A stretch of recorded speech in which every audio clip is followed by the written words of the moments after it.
And we're live. I'm here as Andrew from Popular Liberty, Matt of At Will Kingfield. How you guys doing? Well, it's good to be here.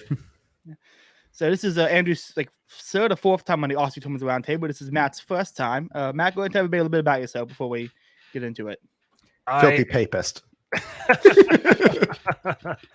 I am the representative, apparently, of Holy Orthodoxy here. The papists had to go to the Orthodoxy to fill a slot, so the Orthodox saving our butts again.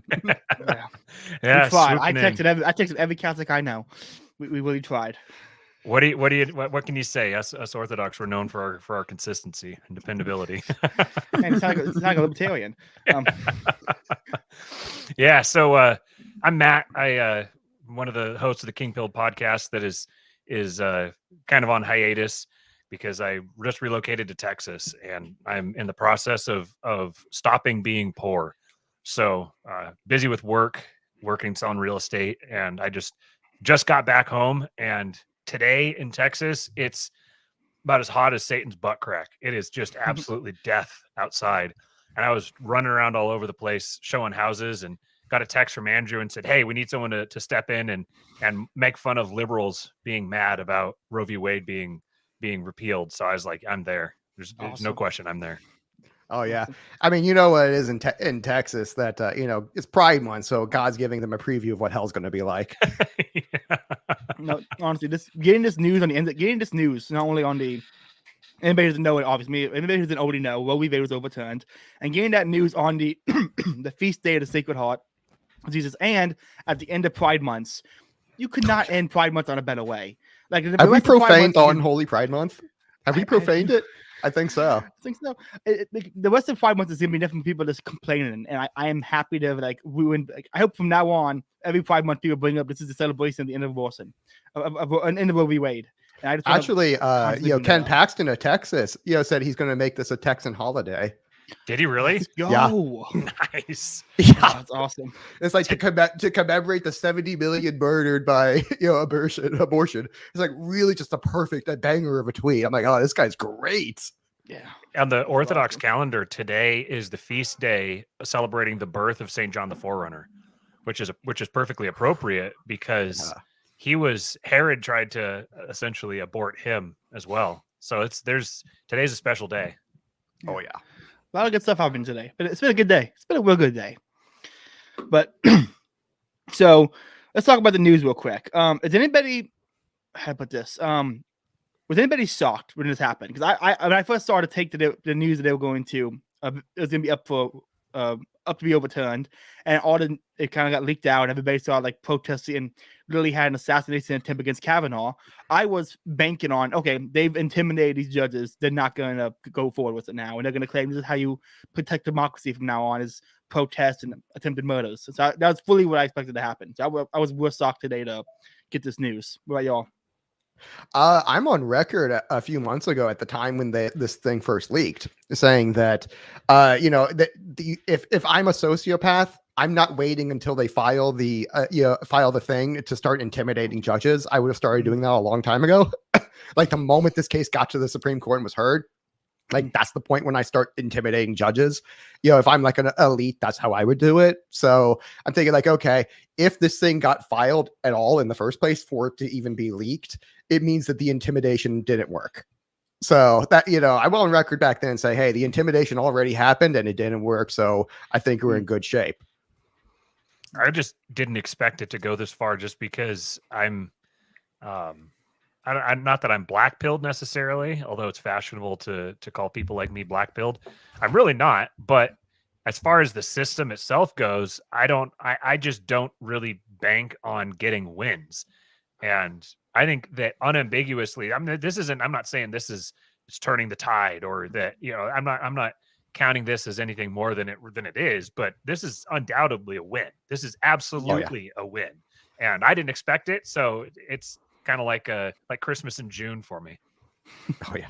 This is a big, big fat win. Oh, the Moloch worshippers in the LP are so unhappy right now. Democrats too, obviously, but they're Democrats light. Yeah. No, the LPs. a good one. The I've been seeing a lot of libertarian people I respect making some tweets about this. I'm like, this is a bigger issue than this. Like, I mean, how about this? There are a lot of them can be treated by this is gonna spur on succession movement, which I think it could was a good thing. But there's much better things out of this than just the fact that it might spur on succession. And they seem to be only harping on that one issue because they don't want to make a claim that abortion is actually wrong. And so it's. I haven't really put a lot of stock in secession, trying to track it or expecting it or anticipating it. I don't think it's ever going to happen formally. I think that when and if something like that happens, it's going to be kind of an informal, like by the time it actually formally happens, it's just formally recognizing what has been informally the case, that the central federal government is just going to eventually lose the ability to project power across all 50 states. Yeah. To the extent that it just, the feds just don't show up in certain areas. And it's just kind of, you fly under the radar. You know, they could show up at any point. They might arbitrarily crack down on someone, but they're going to have to focus as they get stretched thin. They're going to have to focus in specific areas. And it's going to wind up being, it's going to be like purple states and the cities and purple states are going to be where probably the most egregious Fed crackdowns are going to happen. But I don't anticipate secession actually ever being something that happens on a formal legislative basis or anything like that. Yeah. I mean, that was what happened in Rome and Byzantium, was that it just cracked apart repeatedly, and it would reunify temporarily and then crack apart again, then reunify and crack apart even worse. And they had a solution to the problem where you had like one of the generals who would, what would happen is, Rome would have one of its breaks apart where the emperor dies, and then you have like 5 guys, all say, "Oh, I'm the emperor now," because imperator is general. So these generals basically say, "Oh, that's me now." And so they would say, they would get to sit together and they would solve this by cutting each other's throats. And, the last one standing wins. And so I don't know, maybe we could get something like that here. I would love to see some of these elites, go, but it's like that. I know that's how you get really stupid elites over time, because anybody with a brain's like, "Oh, fuck no, I don't want that job." And so you end up with dumber and dumber, which is dumber and dumber rulers, which is kind of hard to imagine right now. It's like, I can't imagine we can go that far. I cannot imagine. I mean, did you see what was trending today? Was AF? Let me make sure I get this correct here. Let me see if it's so trended. Oh shit, it's not so trended. Hold on. It was something like AFAB, I think is what it was saying. Like all non-binary people can get abortions too when they were defending like transgender abortion rights. And they're just pushing out like the main trending thing for like an hour. I think it was like, okay, they completely lost the plot. They have to like try to incorporate more people into this demonic practice. Well, I'd be happy to trade them, abortion rights for a trans woman, if they're going to give us, if they'll let us abolish gay marriage. I would do that deal. That's the next one. Yeah. What you might get kind of a sort of like an informal secession where everyone just starts relocating to. So you're going to get blue state people are going to relocate to blue states. Red state people are going to relocate to red state. It's already happening. And this is just going to accelerate that. It's going to continue that trend. And then as that demarcation increases, then eventually you're just going to have the states just don't want anything to do with each other. They don't want to be associated. They don't want to be affiliated. I mean, I've seen people talking about like Norman Libs on Twitter talking about like, can we like take Texas? Can we make Texas not be a state anymore so that we can get all of their electors?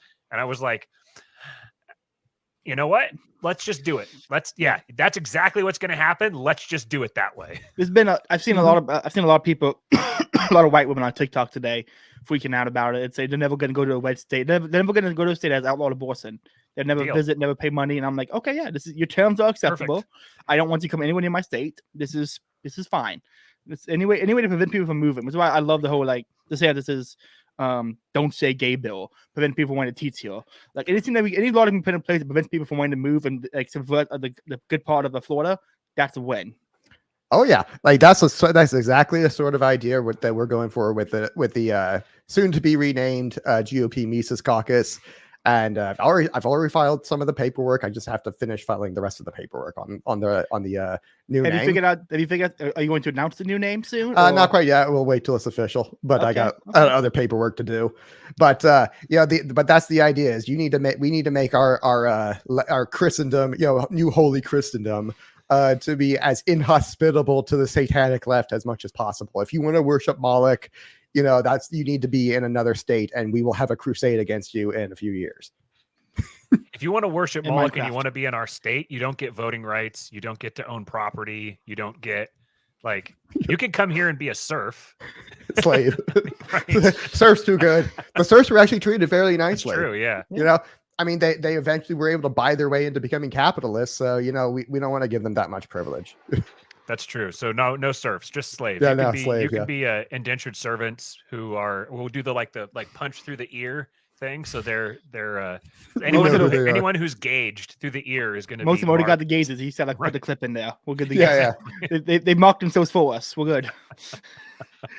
So has anyone seen any what has been the craziest tweet you've seen of someone losing their shit? Has anybody seen any crazy people losing their shit they want to say? Because it's always hilarious. The videos of people just crying and freaking out have been the highlight of my day.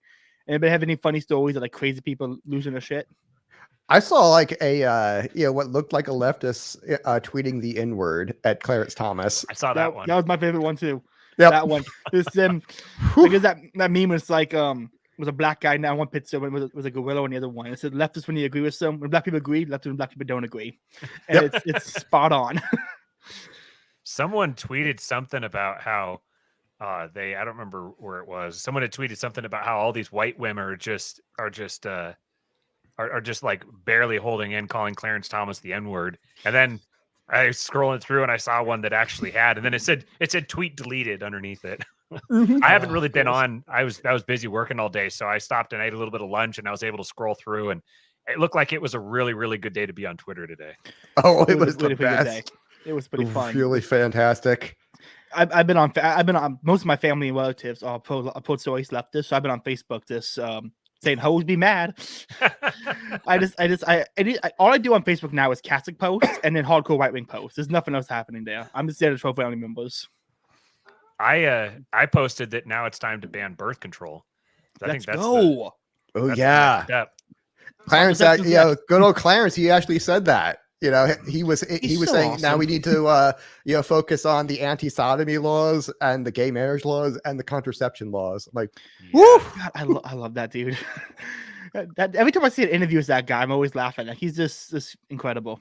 God protect that man. Yeah, he needs it. He needs it. They smothered the wrong justice.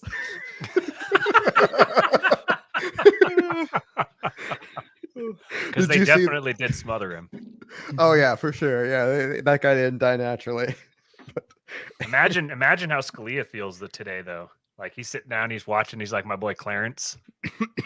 Imagine how Ruth Bader Ginsburg feels. I'm on fire! I want to say big shout out and thank you to Ruth Bader Ginsburg. I'm so glad she didn't retire and throw the die in office. That was a great decision on her part. So what were the cringiest takes that you guys saw? There were a whole bunch of them. There was a bunch. I think the cringiest one was probably just I think it was keep in mind this country banned people don't understand how this law works and they think it's just an outlaw of abortion federally, which I wish, but it's not. Mm-hmm. And keep in mind this country banned abortion for AR-15s. And I'm like, you're stupid and wrong on every level. Delete your account. That's fractally wrong. It's yeah. There's so many different ways that's wrong. Yeah, and then there are people who make it well, what if you had a wife or girlfriend who was raped and she got pregnant? Would you want to have would you want to outlaw abortion still? And I'm like, yes. Yes. Yes. Absolutely. Violence does not beget more violence. It's because the violence happens when you get murder a baby now. This is stupid. And I've stopped being friendly to pro-choicers. I used to make try to friendly debate and try to engage. And here's why you guys are wrong. Here's what you should consider. Now I'm like, no, here's why you're stupid, and I'm right. You shouldn't be allowed to speak anymore. It's just free speech is stupid. You shouldn't be allowed to talk. Yeah, one point I saw that actually was really, really good that I liked was when Jared from End Democracy, he tweeted out a map and a spreadsheet of here's all of the states that have basically banned abortion or are going to ban it within a few months. And and then he's had a graphic of, okay, here's how many abortions are in each of those states. Add that all up, and you get like close to 250,000 babies a year that are saved, by this law. God bless Donald Trump. God bless the Republican Party. They have saved more people in every single year going forward than died in the totality of the Iraq War. Like, this is fantastic. Like, that is what redemption looks like. Yeah. Let's not forget all the libertarian arguments about how you can't vote Republicans for pro-life but don't actually do anything have now been destroyed. Yep, Mhm. completely destroyed. That's a great one to have. Remember, like, if I ever see anyone making an argument again, I'm just gonna how stupid can you be to still make the argument if anyone continues to make it? How many lives has the Libertarian Party saved? Huh? How many? I'm pretty sure they've cost lives. I bet they make an argument. I know they've cost people a lot of money. That one guy. I mean, they're like trying to kill people in Florida right now by helping to elect a Democrat. I no comment. I'm interviewing him. I have to remain unbiased to the interview. Okay, sure. Yeah, I know. There's so many memes I want to retweet that I'm like, oh, he might see that one. He's not gonna watch this live stream, because he's probably see Andrew on it. Oh, that's the devil. I can't watch.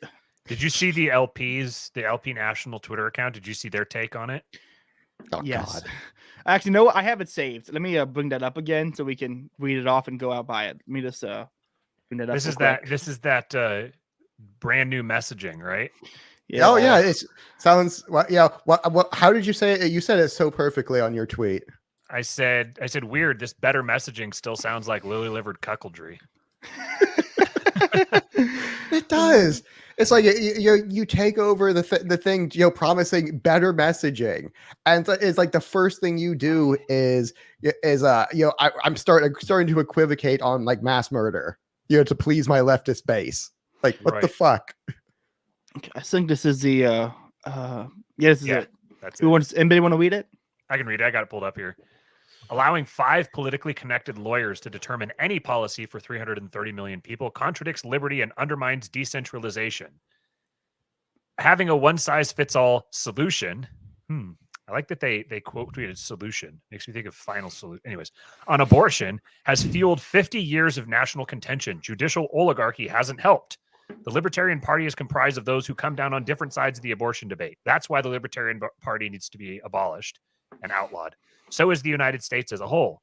Whatever one's position on the Dobbs opinion, political decentralization and peaceful national divorce is the clear remedy to the problem. Pro-lifers, why share a country with those who support the dismemberment of babies in the womb? Pro-choicers, why share a country with those who would take a woman's right to abort away? Yeah. So I don't want to say a country with them. I want to force them not to have that view anymore, or not be allowed to practice that view. I want to force them out of my country.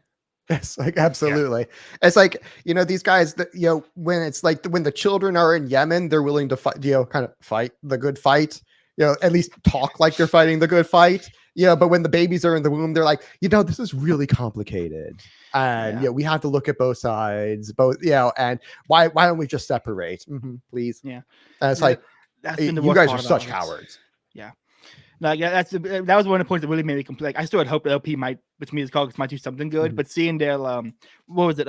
Connor wrote an article for Austro-Thomism, which will hopefully be back up soon, about the cowardice of the LP when it came to the abortion issue. And I was like, okay, no, this article convinced me the LP is just absolutely worthless. There's no saving it. It's to be illegal. Yeah, just abolish it. Take a pro-life stance officially as a party, even with the Mises Caucus, because so many libertarians are pro-choice. So even the Mises Caucus people are making a strategic calculation, and especially the pro-life, because I know there's a lot of pro-life Mises Caucus people. They're making a strategic calculation where they're saying becoming a slightly larger third party is worth sacrificing the lives of babies. And just like, imagine if they did the exact same thing with war. You know what I mean? Right. They're both mass murder. Right. As it's like, on one hand, they'll make that good argument when be principled when it suits their incentives. And when it doesn't suit their incentives, they'll start equivocating like leftists. And this is how that conquest law is going to beat them, because they're following their incentives already. Undefeated. I'll give you guys a good clip. This will be a good clip for people to parade around and cancel me over. There is more of a pro-life justification for mass murder in war than there is for abortion. So if you're going to Yeah. err on the side of abortion and not on the side of war, nothing I can do for you. I mean, you could at least like kind of, with war, you could at least kind of make the, that has at least a thin veneer of legitimacy where you're like, okay, they're terrorists or something like that. Right. It's like, there's no convincing people that, the babies have weapons of mass destruction. You know what I mean? It's like, you can't just say, oh yeah, we have to fight them in the womb, so we don't have to fight them over here. That argument doesn't work. It has no veneer of legitimacy whatsoever. And whereas at least in war, like you can kind of make the defensive argument, but there's no self-defense when it comes to like a baby that's not even born. Completely cut and dry. Yeah. I want to it's read like that they equivocate when just because it suits their political incentives is just disgusting. Yeah, we had a great comment from I can't pronounce his name, so I'm not even gonna try. Rather than celebrating that lives would be saved, lawbirds are rejoicing about decentralization. This is why they lose the coats of war. Great take. But speaking of LP, I don't know if you want to get into the clips now or later. Yeah, let's go ahead. Let's take these guys down. Let's do this. Okay. Clip number 1. I'm not going to say who it is because everyone will know who it is when they hear his voice. Outlawed in more places. But I do think the point you're making is something that's really important for people to realize, that it is, even if you're pro-life and even if you think, that if you are pro-life, if you see abortion as murder, then sure, the cost benefit, like the benefit of saving babies' lives is going to outweigh anything on the other side. But just be aware of the costs of this as well. And I think that this is, in many ways, kind of ironically, a huge victory to hand to the Democrats, because finally now they have an issue that they can make the midterms about. And it's not that, like much of a stretch to say, okay, the Supreme Court struck down Roe v. Wade. What we need now is Congress to write a law that protects, abortion rights across the country. And the only way we can do that is if the Democrats have control of the Congress. And oh God, was that today? No, that was back when the decision broke. So when the news broke, he did an episode with these clips on it, and I figured, let me just save these clips until the actual decision is official, and then we can take it apart. I mean, this is just like the worst political argument. Actually, you're saying the exact same thing that the neocons have said to conservatives for years. If we push too hard, we're going to lose the next election. It's literally the same argument that if we win too much, we're going to lose. In reality, winning too much is just actually losing. And so that's why, we only try to have really small, moderate victories that, end up losing the whole country. And so, it's like, how can you even think this way, Dave? This is like, the sort of argument he knows how to like just take apart any other time he hears it. When it comes to abortion, he's got his incentives, and he just it's like brain shuts off and he's back into, like almost like neocon mode. It's weird because all of the arguments you hear the LP types make about abortion, all of them are anti-war arguments, are actually pro-war arguments the neocons will make. Like all of them, every last one of them. And so, again, they're both mass murder.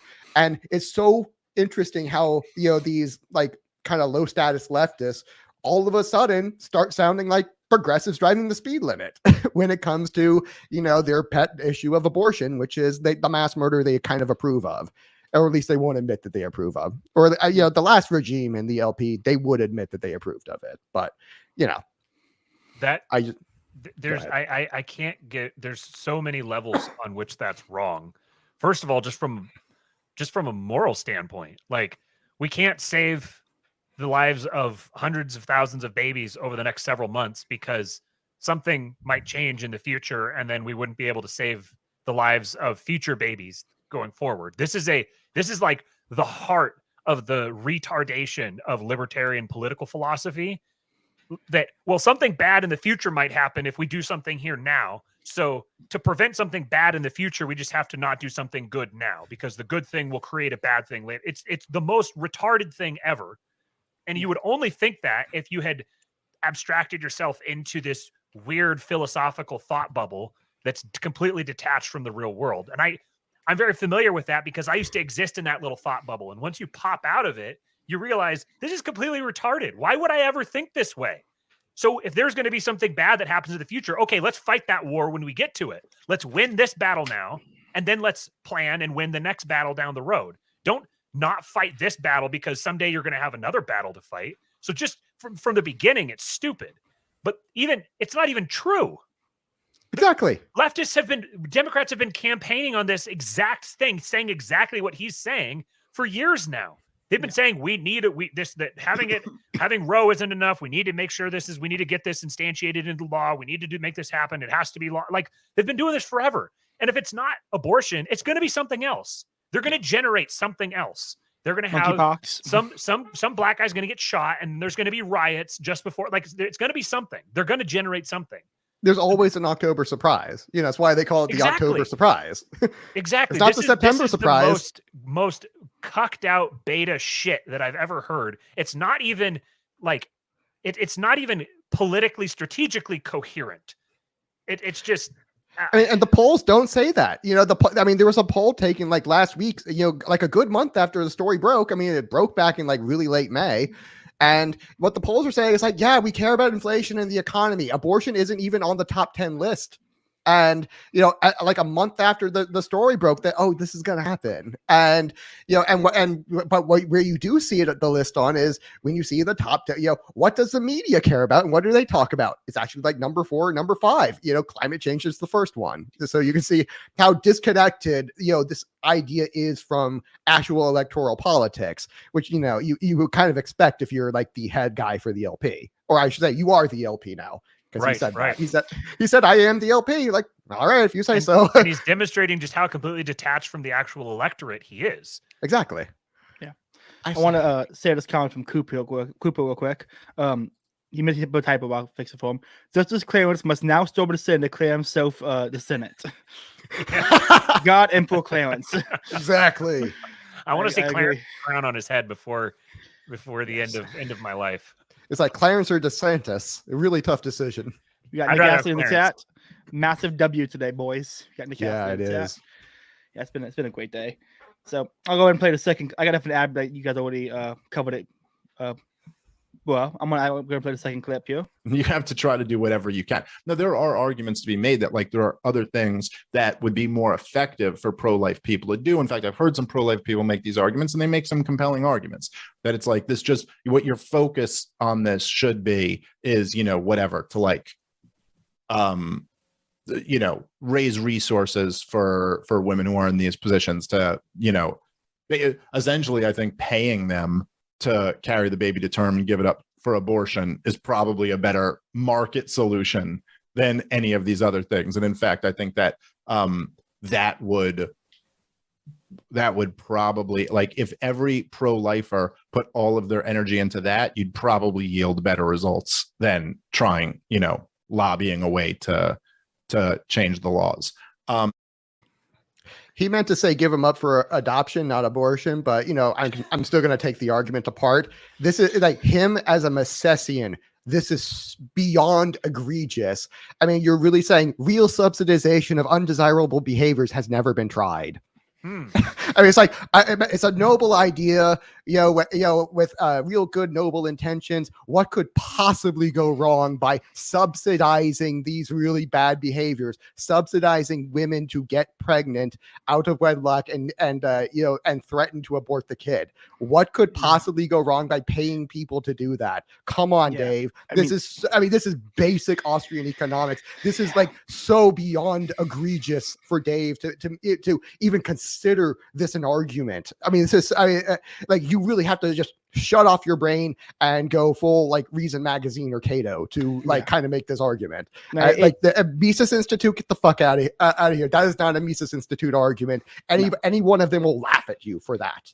Yeah, no, it's. I mean, go read Rothbard. Jesus. I mean, we already had the government subsidize single mothers in a household. We already had the government subsidize like after the child is born to separate from the man. Why don't we just subsidize them to have more kids and threaten to abort them? It's like the first thing Cody calls destruction of the family code. So let's just continue to spread out along. This is such a stupid fucking argument.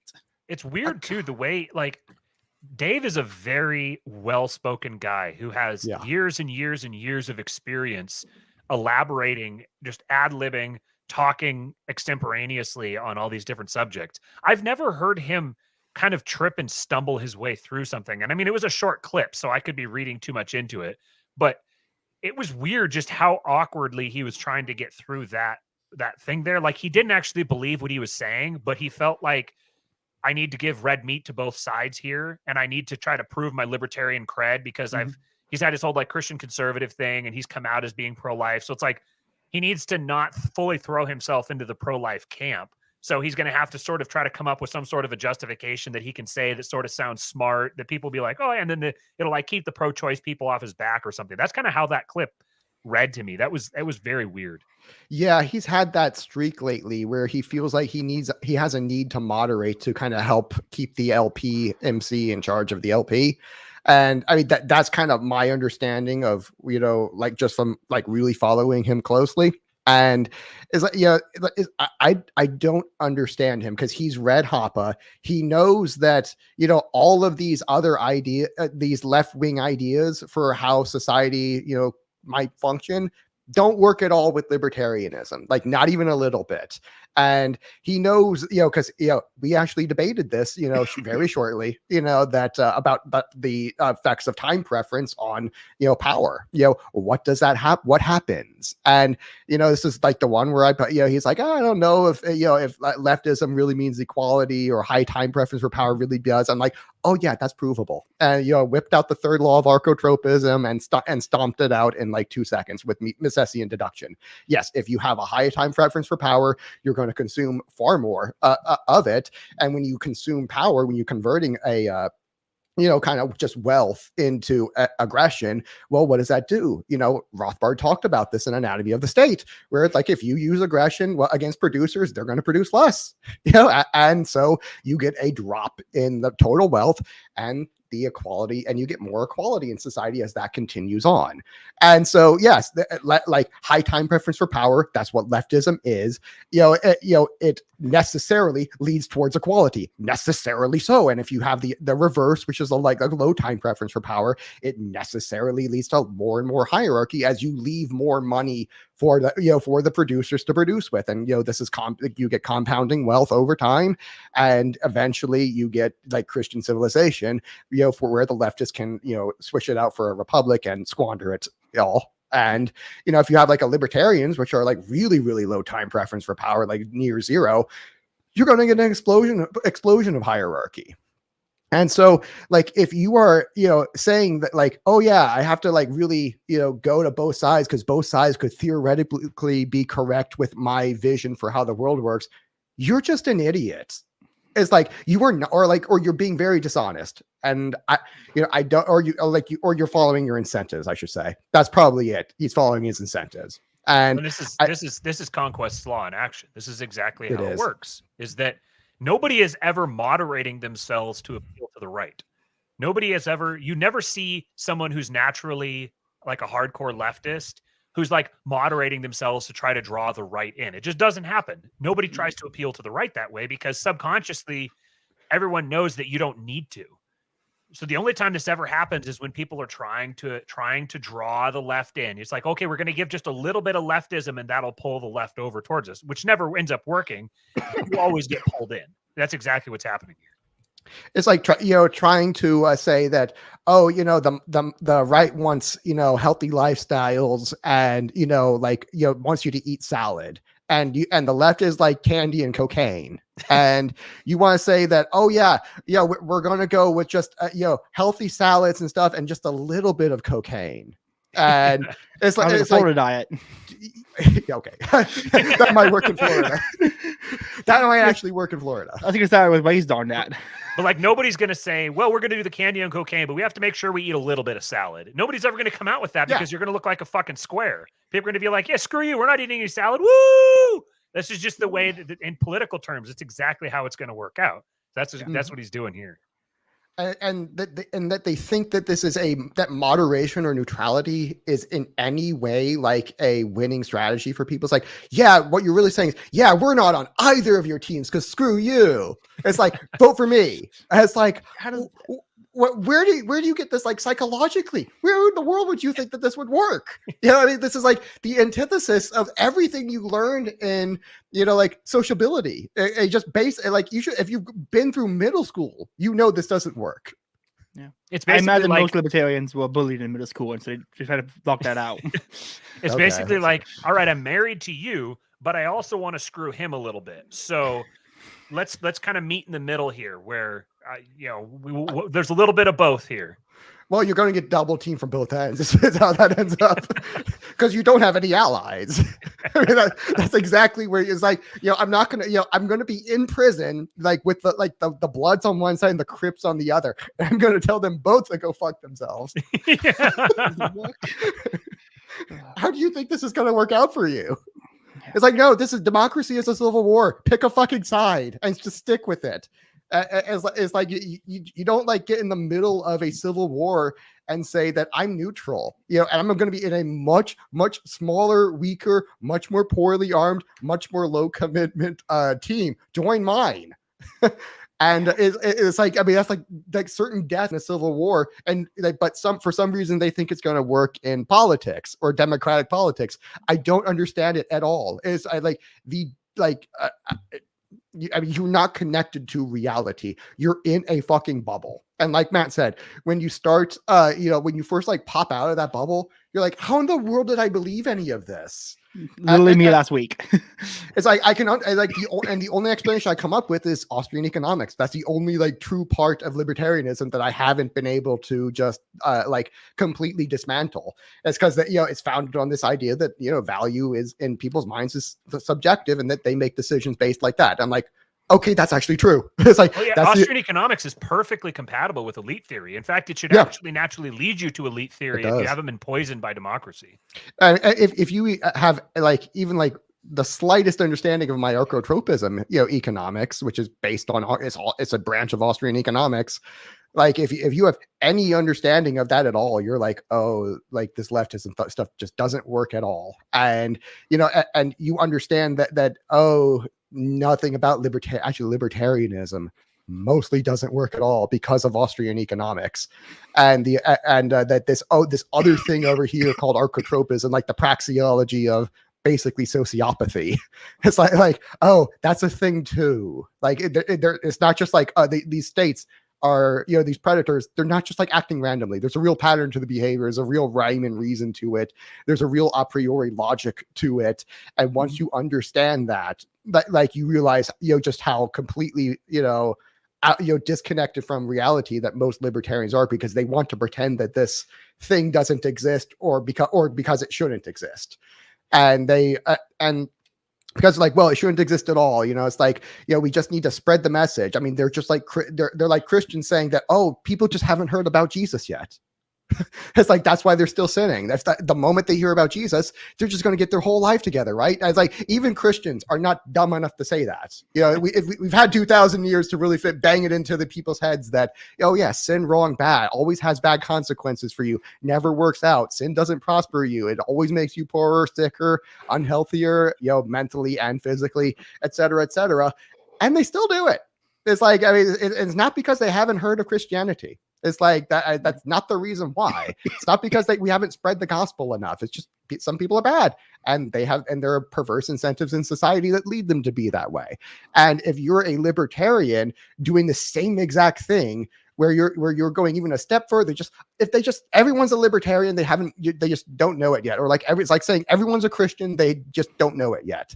And whereas the latter one might actually be a little bit more true, because, you know, that's just the way logic and reality have been created to be. But you know, if you're just thinking like, oh, they just need to hear our ideas and then they're gonna you know wake up the way we did, and the state's just gonna like magically end. No, you don't even understand the basic economics of why the state exists. And, you know, like, how can you say why it's going to go away when you don't understand how you got it in the first place? Yeah. I want to highlight something that Cooper said here. He basically summarized what you said, Andrew, in a sentence. Austrian economics isn't compatible with libertarianism. That really is just good. Tweet that, Cooper. Tweet that. I'm going to retweet it. That's just. If I wasn't an honorable man, I would just tweet it before he could. Libertarianism presumes Steal it. rational actors. Austrian protective actors, not the same thing. Exactly. That's so perfectly put. You should tweet that, Cooper. Okay. Cooper, I want to make sure everyone knows that Cooper is completely retarded, but every once in a while he says something smart. That's why I keep him around. Let's go ahead and play clip number 3 here. Well, the thing is, from my perspective, I think that whether you're a pro-life or pro-choice libertarian, if you are a libertarian, that one of the major lessons over Roe v. Wade is like, look, you have an issue where there are, look, and I'm pro-life, and I've talked about this before. I'll get into it a little bit on the show today, but I understand the best of the pro-choice argument, you know, like I understand where, like, I genuinely believe there are good faith arguments on both sides of this issue, and I disagree with one side, but there is to some degree two libertarian principles that butt up against each other, right? Like, one is the idea of like having like dominion over your own body and self-ownership, and the government having no right to tell you what to do with your body. And the other one is the protection of innocent life. Those are kind of indirect conflict with a woman who wants to get an abortion. And okay, so you have libertarians on both sides of this issue. Oh my God. Matt, do you want to do this one first, or should I? Go ahead. So first of all, I'm pro-life, but what does Michael Malice always say? Anything that precedes "but" in a political statement can be ignored. So I'm pro-life, but there's libertarian arguments on both. Okay, I used to at least nominally think this because I wanted to retain the libertarian neither left nor right cred, at least for my own self. I would think this. Okay, well, yeah, there's, because I do think that there are people who see themselves as pro-choice and they've rationalized it to them. Just the fact that there are arguments does not make them good arguments. It doesn't much less make them good faith. Coherent arguments, much less good faith. Expressing a bad argument in good faith isn't a good argument. So there's nothing redeeming about the entire notion of the pro-choice thing being about bodily autonomy is absolute bullcrap. It has nothing to do with bodily autonomy. There's nothing happening. What's happening is happening to the body inside you that you put there. This has nothing to do with you preserving your bodily autonomy. There's not even a libertarian argument for the pro-choice position unless you've started by presuming the pro-choice position. That's the only way that you're actually going to get a pro-choice argument, even from within the libertarian frame. I've completely rejected the libertarian frame, so this isn't even a problem for me. But even within the libertarian frame, it's not your body that is concerned here. It's the body of the person that you put inside your body. That's the one that's concerned about it. You have to, like, it involves your body, but you signed up for that when you put a baby inside of you. And it's like, that right there, is like that. What I see as like kind of the heart of this. Oh yeah, there are good faith arguments on both sides. Well, one, okay, so what are they? It's like, do we have to fight? I was saying, hey, these are both mass murder. And by the way, this one, abortion is the worst mass murder by every possible metric. And so it's like, what good faith argument? Like, again, if this was war, Dave would be all over it. Yep. And because when the children are in Yemen, Dave knows that, that, okay, this is indefensible. There are no good faith arguments on the other side. And he can go through every single one of them like a knife through hot butter. And like, he knows how to debunk every last one of them. But when the children are in Yemen, well, it's complicated. There is good faith arguments on both sides. It's like, well, what are the arguments on the other side? Like, oh, we have to like fight them in the womb, so we don't have to fight them here. It's like, oh, it's like the humanitarian argument. I love that one. Remember, like when he was debunking that with Afghanistan, when they're like, well, if we end the war, there's going to be all these humanitarian problems in Afghanistan, so we have to keep mass murdering people. And and he's using, and like he kind of talks about that same one here. Well, there's a lot of people here who are worried that if we end the mass murder campaign against unborn children, there's going to be some real humanitarian problems for the poor women who like signed up to mass murder the children. It's like, what the fuck kind of argument is this? Like, it's like this false humanitarianism. It's like exactly the corporate press line. And in any other context, they would recognize it immediately and be like, oh, that's a shitty argument. That's not a good faith argument at all. It's like not even close to a good faith argument. And it's like he would never equivocate. And so I get really frustrated with him when he starts equivocating on like the other and worse mass murder the state commits, because this thing would never exist in a private sector context, because you're immediately going to get private statecraft. It's like that's going to immediately emerge, due to archotropism. You're going to have a bunch of, because when you tell a bunch of elites, my property, my choice, what do you think they're going to do with that? They're going to be like, oh, so you're saying if I own the property, I can make literally any law I want, no constitution? You don't say. It's like, and so exactly, they're going to take that, run with it. They're going to group up with other elites that they trust to form, corporations together so that they can buy up all of the land as much as they can, and make laws and have a limitless monopoly on violence that is born out of private property. It's like not and like legitimate, so it's like that, you're even in, so, and when you have that corporate state is born, well, okay, how does it make money? Through tax revenue and profit. And so it's going to try to make this place a nice place to live, and with a lot of people in it. And by maximizing the number of people in your state, who are being productive and doing doing good things, you are going to maximize profit this way, particularly across time. As because when you start instantiating abortion, contraception, homosexuality, all these other things that basically send your birth rate through the floor, what that means is in 20 years you're going to have a lot fewer workers, so that means much higher wages and a lot fewer customers. So you have higher cost of production and fewer customers, so smaller profit margins. Your profits go through the floor across the board in every single industry inside of your state. So you, as the state, if you don't want to be bankrupt in 20 years, you're going to say, oh, fuck that. Yeah, I don't want that policy at all. So I'm going to prevent that from happening by, getting rid of all of these licentious lifestyles. So not only does like the Ancapistan model not work because of Austrian economics, it actually proves that monarchy, not just monarchy, but like Christian monarchy, like thoroughly trad Christian, like Orthodox or Catholic, one of the two, is going to be like the thing, for everywhere. Because, how do what's the way you get a really nice birth rate? You implement like that. You go to the guys who really know how to do it, like the Orthodox and the Catholics. And so like those are two religions who have mastered, having crap loads of kids. And so you got to shout out the Mormons too. they get the Romneys who are gonna like fuck them over. Utah is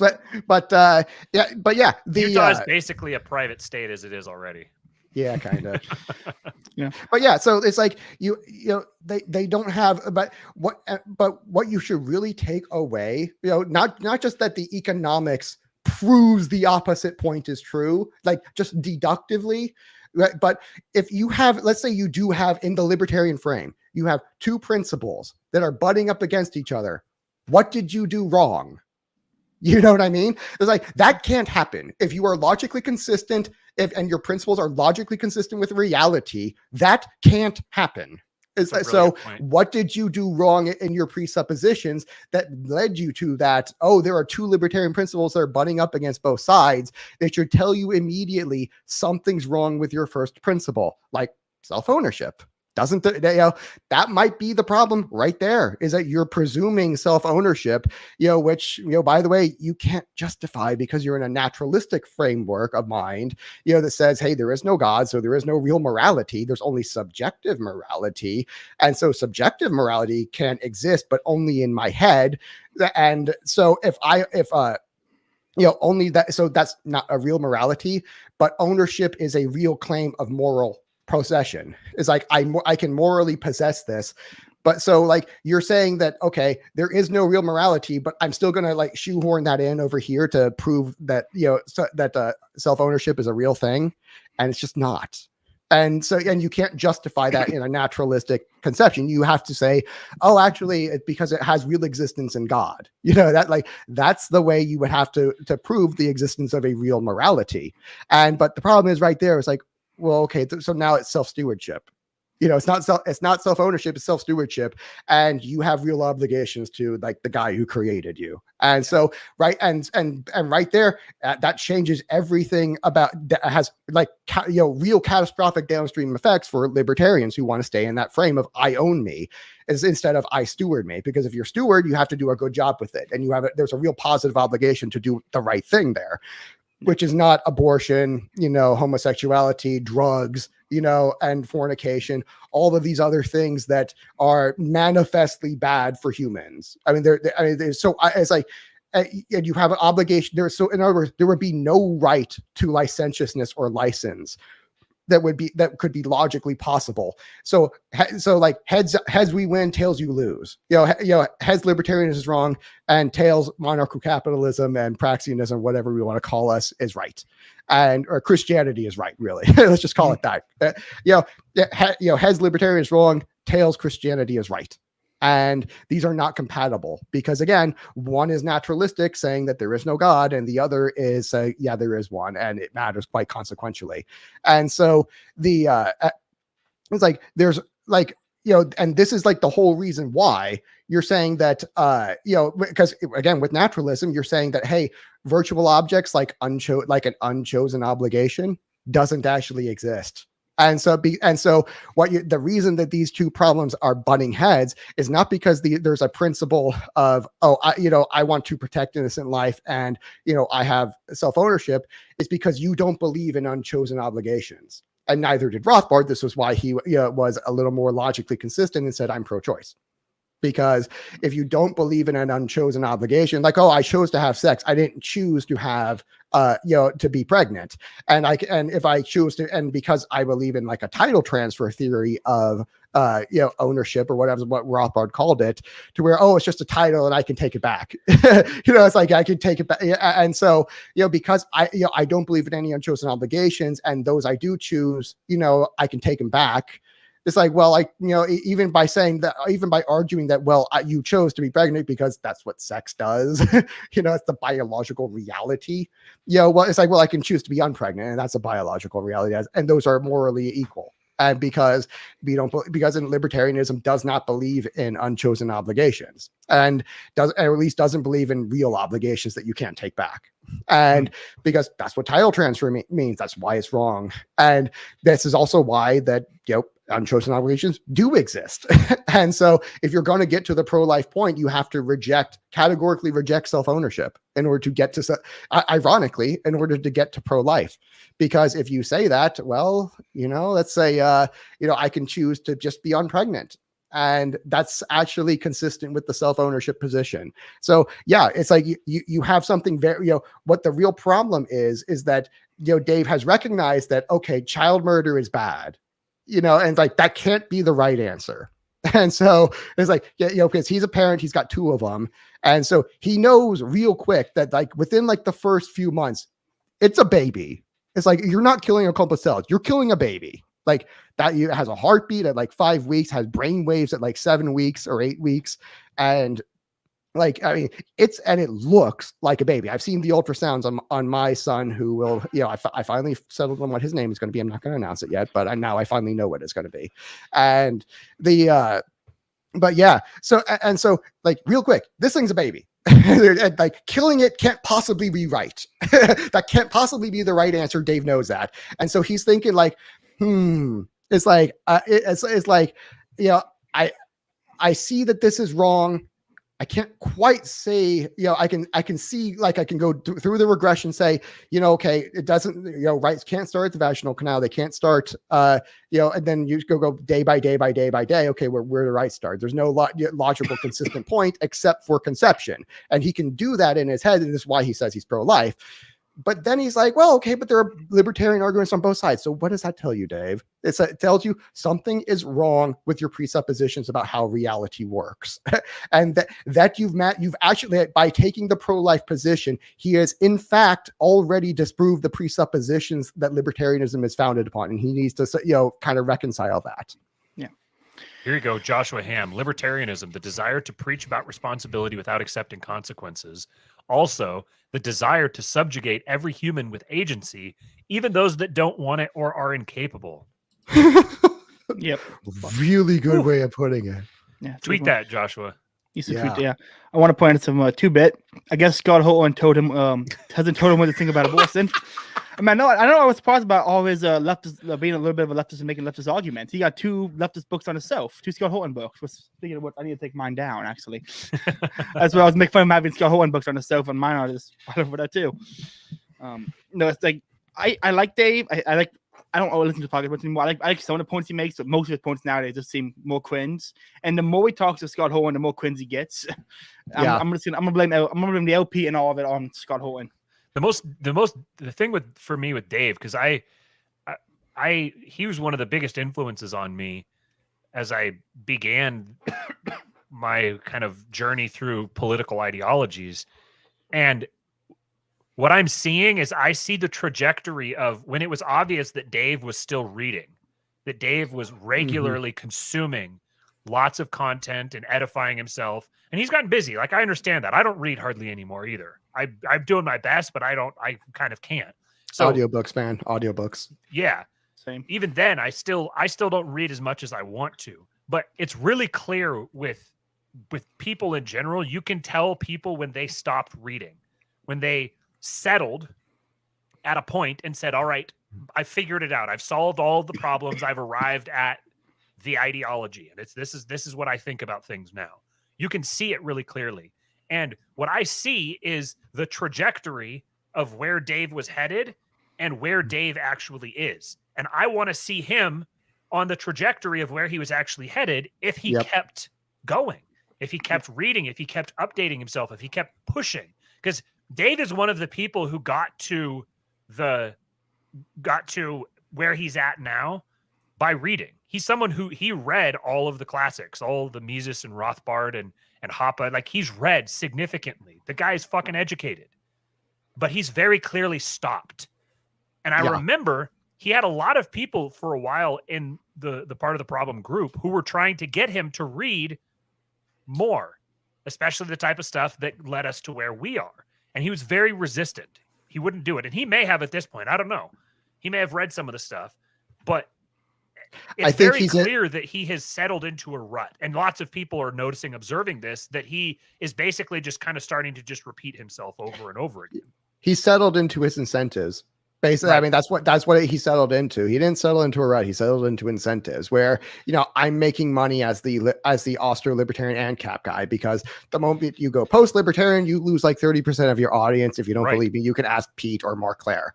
Right. And because that's what happens. And, I can understand he's got like a family to take care of. I would be hesitant to, do that at his income level if, I had like a wife and 2 kids living in New Jersey, right? That I had to support. So it's like, I can completely understand that.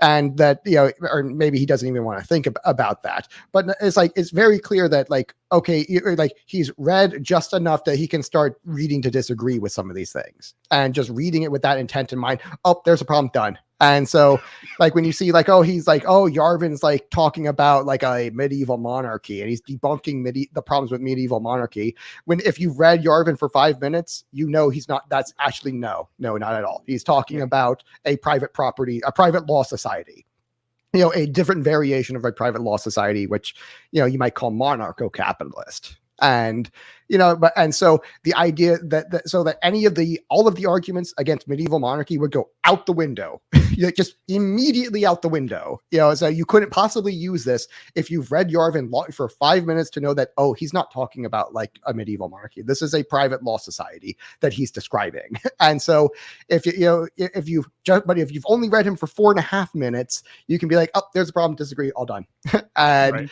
yeah, and that kind of looks like what's happened. And of course, once you've read enough Yarvin, actually this isn't the bottom yet. Actually, I need to dig into presuppositions a little bit further and see, and because there are some things in here I can see that just don't quite make sense. And then you start reading like the history of liberalism, and you get like, oh, this actually was kind of a mistake. And then you keep digging. Was for me. That's what it like. I realized that this thing that I was calling the state was institutionalized liberalism. And so I like reading Moldbug was kind of the gateway. There's been kind of more beyond that. And it's kind of, you end up always like the further you go, you end up kind of like killing your old heroes. So obviously Moldbug is better than Yarvin in most cases. And I've gotten to the point now where there's issues with Moldbug, and I've moved beyond Moldbug and to some degree, but I'm also kind of gotten to the point where I'm not just like identifying myself with a specific, like, oh, I'm a so-and-so person. It's like, actually you are, but I'll prove it to you. But Caleb, you remember that meme we shared the other night where it's like, Rothbard, Ron Paul was right about everything. And then you're like, Hoppe was right about everything. And then you're like, Yarvin was right about everything. And then you're kind of like depressed at that third one. And then you finally see the sunshine and you're like, the church fathers are right about everything. There you go. And so now you're calling yourself Orthodox because you really are. Right, and I'm calling myself Catholic because I always kind of was. Politically Catholic is by the way, the new name for the show and my Twitter account, because I'm just Catholic. I always was, and I never stopped. And I went through a libertarian phase, and then I realized, oh, it's actually logically inconsistent. It actually is not a rational system of belief at all. It has severe issues. The only thing that's even close to that is even a little bit right about it is Austrian economics, and even then they're not taking it far enough. So it's actually an incomplete version of Austrian economics. And but that's the only thing I took with me from libertarianism, which, by the way, is something Yarvin said. He said, you should always go study the libertarians and their Austrian economics, but don't take the political philosophy. Just take the economics. It's something that Yarvin said. Now I understand it on the back end, and I started took that with me and went back to Thomism. And and started reading Thomas Aquinas, and started reading all of the the fathers of the church, like Irenaeus. And Irenaeus makes the point that, hey, if you are not starting with in the beginning was the Word, and the Word was with God, and the Word was God, and all things came into existence through him, if you're not starting with that as your first principle, this is where errors start propagating from. If you're not starting with God as your first if you're going to make a first principles ideology, which, by the way, libertarianism can't do, because that self-ownership is not a first principle. It's like, oh, there's way more presuppositions underneath that. What is a self? What does it mean to own? What is exactly. What is morality? And what is logic even? And so if you're not starting, like Irenaeus makes this point that, hey, if you're not starting right there, that, hey, this is where that problem is. That all of the errors you can possibly make, all the heresies, all the apostasies, anything that you can think of that's wrong about reality, it starts with some misunderstanding right there. About that first principle of in the beginning was the Word was with God, and the Word was God, and all things came into existence and being through him. And that starts right there. If you don't believe that, if that's not the first principle, this is where errors come from. And so if and you keep digging back through history, and you find that out. And it's only if you've stopped reading, you stopped updating, and you stopped asking questions, and you finally settled on, here are the incentives that pay me and get my bills paid. The utility of the libertarian stage, I think, is understanding it's taking liberalism to its logical conclusion and understanding that it's self-terminating, understanding that this is that the fundamental flaws at the heart of the liberal world. But you have to actually get to that point. You can't reach that point and then say, okay, well, I want to retain my premises, my liberal premises, but I want to have my cake and eat it too. So I'm gonna just kind of create this paradoxical mashup of incoherence, and then just blame everybody else for everything being wrong because they won't just listen to me, and I'd have all the answers if they did. Like that's where libertarians they reach this end of the road, and then they just crash into the ditch and they stay there and say that they're on a vacation. And it's like, no, like there's another road. Like you got to keep going. You got to keep reading, because Yarvin was kind of like the gateway drug. He's like the next step, because he says, okay, well, you're talking about the virtues of private over public within the libertarian artificial dichotomy. Well, okay, if you're going to take that private world and make it work, this is what it would look like. And as you start exploring that, you realize, okay, so anarcho-capitalism was just the point at which you deconstructed all of the liberal world. Well, now you need to build something back up again. So the anarcho-capitalist position isn't there should be no state. The anarcho-capitalist position is, if it's coherent, if it's consistent, which is it can't be anyways, it is the state must be privatized. State services must be privatized. So how do you privatize it? Like this. Okay, how do you retain that? Like this. And by the way, what do you need in order to achieve the things that you need to retain that? And that's what will lead you into Christianity, because you'll realize the only way to retain something like this is with a Christian population. It's not a Christian population. It's a population that's governed by Christians. That's the way that you retain a privatized society. Yeah, pretty much. And it's like, and kind of like what we proved earlier is that, if the rulers really want to make a profit and want to maintain it for a long time, that profitability long term, it's like, what religion are they going to seek out? It's like because liberalism, like you said earlier, it is self-terminating to where, particularly in the birth rate, if you really want to look at like who's adopted liberalism the fastest and the worst and really just thoroughly implemented it.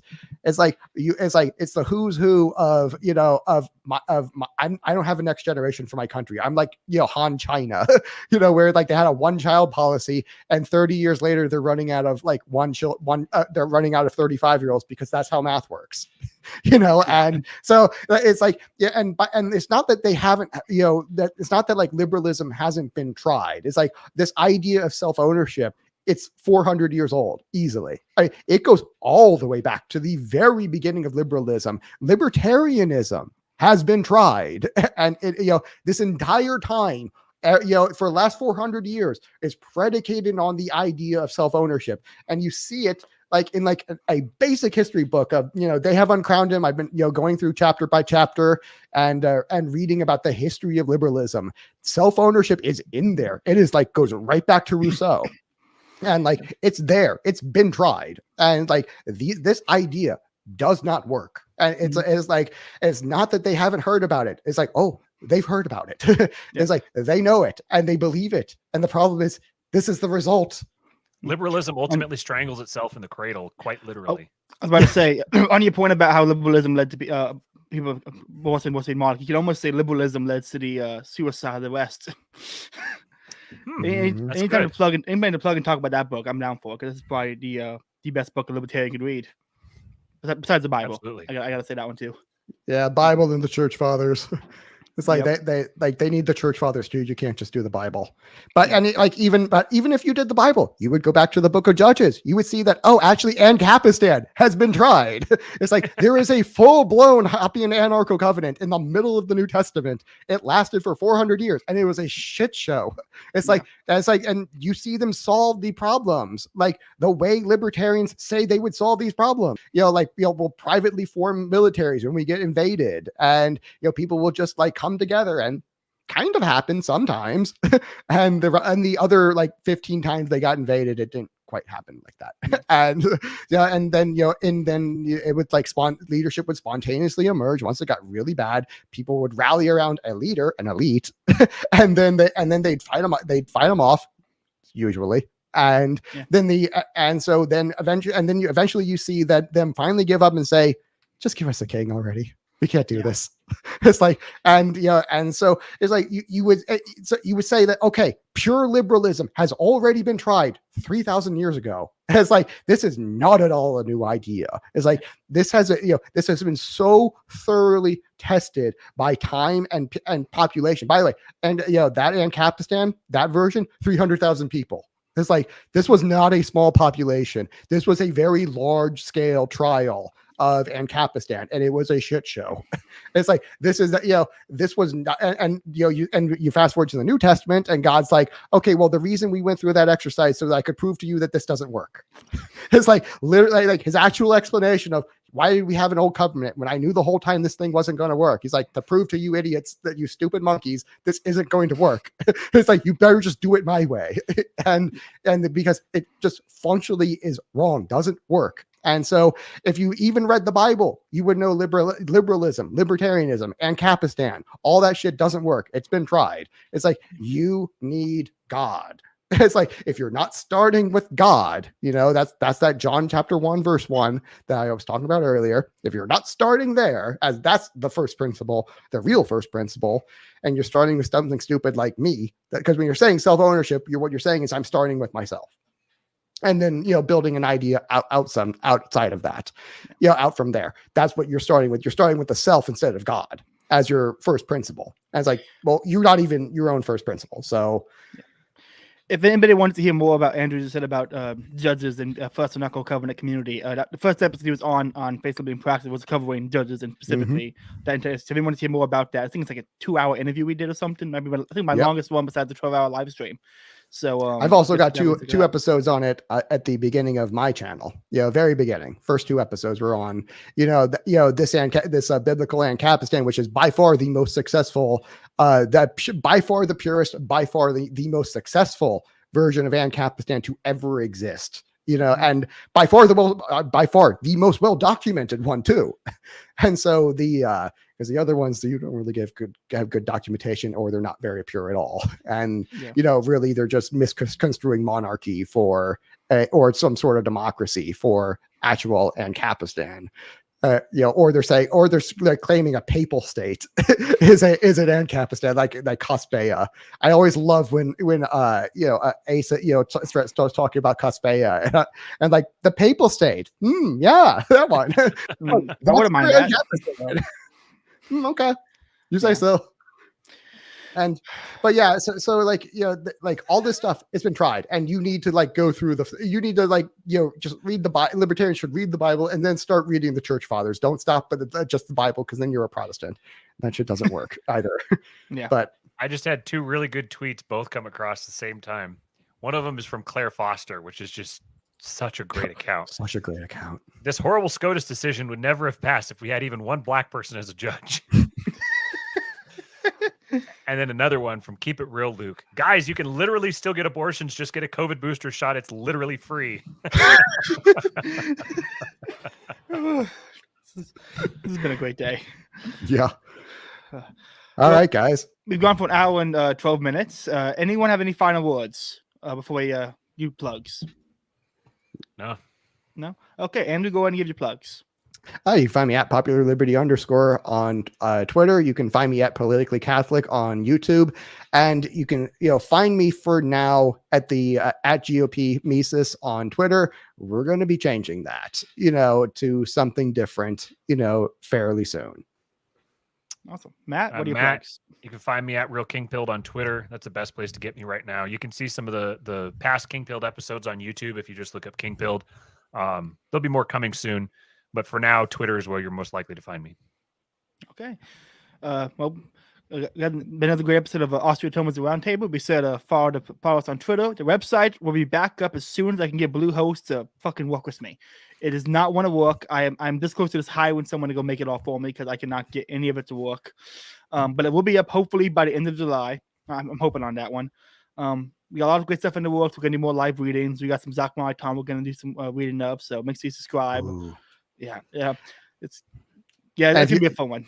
Ooh, and just definitely check out the last 2 episodes of A Monarchy and War by Eric von Kuhnel-Ledeen, who is one of Yarvin's big influences. He credits like 5 people for Thomas Carlyle, and Kuhn el-Ladin is one of them that he credits for his ideology and his as one of his gateway drugs into, by the way, Kuhn el-Ladin will quote the church fathers, he will quote the popes, he will quote all of the correct sources, and you can tell where he's coming from. Yeah. So and he writes for Mises Institute, or at least he used to before he died. Yeah, he's I think Galvin referenced his source of his influences were Carlyle, Burnham, I think Harper was listed, I think, and then Coolerdine. There's one more I can't remember, but it's just like these are the other one. Yeah, these are like people that should be read. Maritain should be reading.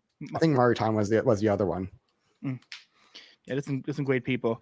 But yeah, make sure you guys like, comment, share, subscribe, follow us on Twitter. We got a lot of great stuff coming out. As I said earlier, as Andrew said, Austrian economics and Thomism is the way to go forward, and so we're going to be bringing you a lot more stuff on both those issues, both those ideas. So yeah, everybody, have a good night.